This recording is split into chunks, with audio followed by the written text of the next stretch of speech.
Les démons selon le spiritisme, esprits imparfaits, non-êtres destinés au mal.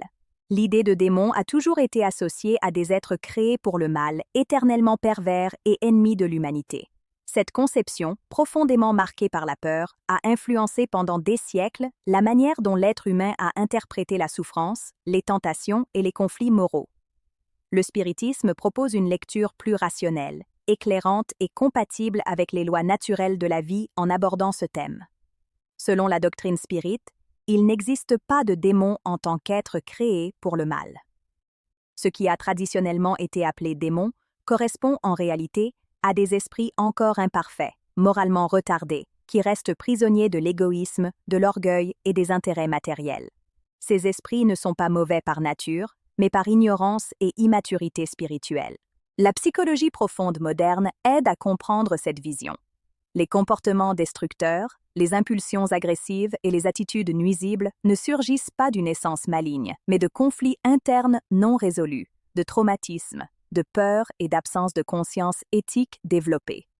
Le mal n'est pas une substance, mais un état transitoire de la conscience. Le spiritisme clarifie que ces esprits imparfaits influencent les incarnés non par un pouvoir surnaturel, mais par affinité vibratoire. Des pensées similaires s'attirent. Des émotions telles que la haine, l'envie, le ressentiment et le désir de domination créent une résonance avec des consciences vivant dans ces mêmes états. Cette influence, cependant, n'est jamais absolue ni inévitable. Le libre arbitre et le discernement moral restent intacts. La science moderne offre des parallèles importants. Des études sur le comportement humain montrent que les environnements émotionnels et les schémas mentaux influencent fortement les choix individuels. Il ne s'agit pas de forces extérieures démoniaques, mais de processus de résonance psychologique et émotionnelle. Le spiritisme élargit ce concept au domaine spirituel, en maintenant la même logique de responsabilité personnelle.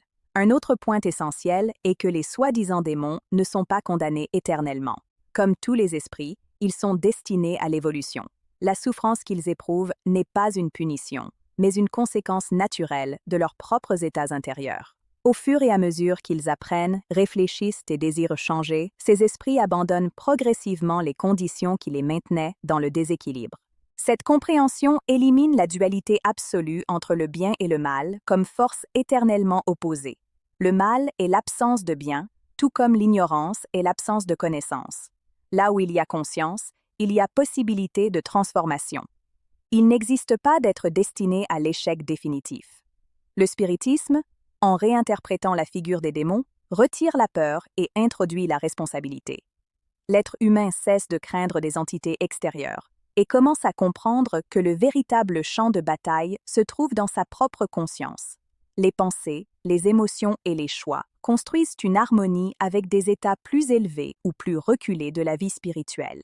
Ainsi, les démons cessent d'être des monstres mythiques et sont compris comme des esprits à un stade inférieur d'évolution, méritant non pas de haine ou de peur, mais d'éclaircissement et d'opportunités de croissance. Cette vision ne fragilise pas la morale, mais la renforce, en invitant chacun à assumer la responsabilité de sa propre transformation intérieure. Si cette réflexion vous a aidé à mieux comprendre la signification des démons selon le spiritisme, aimez, partagez et laissez votre commentaire.